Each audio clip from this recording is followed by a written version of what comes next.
So,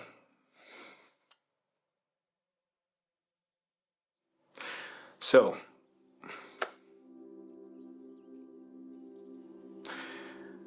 my brother Dan passed in 2014. And for the last couple of years, I've just been thinking about, all the interactions I had with him growing up as a kid, as teenagers and whatnot.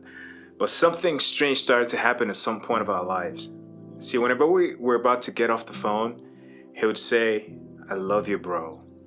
And that was strange to me because, I'm Nigerian. I grew up in Nigeria.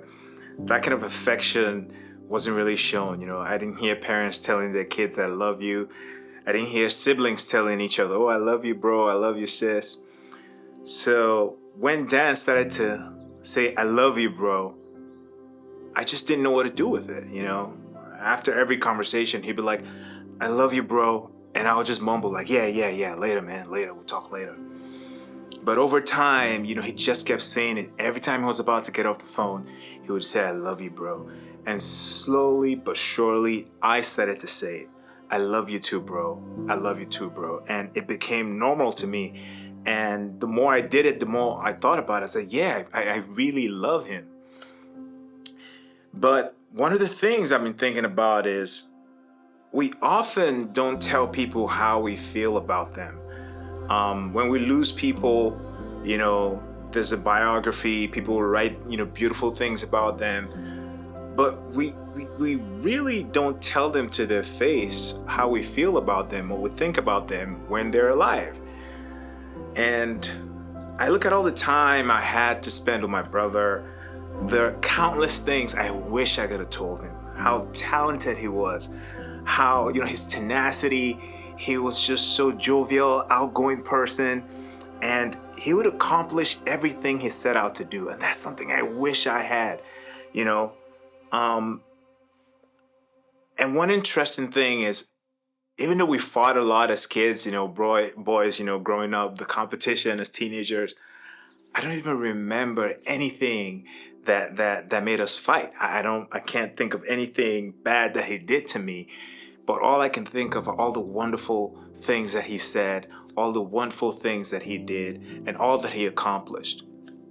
And I think that's just the irony of life, right? We've heard this saying, you never know what you have until you lose it. And until you lose something, you really don't understand the full meaning of what, that's trying to, communicate.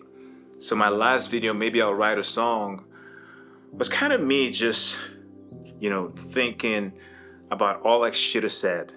He's not here. I can say it now. I can just think it. And I was thinking maybe I'll write a song, and who knows, maybe I will write a song.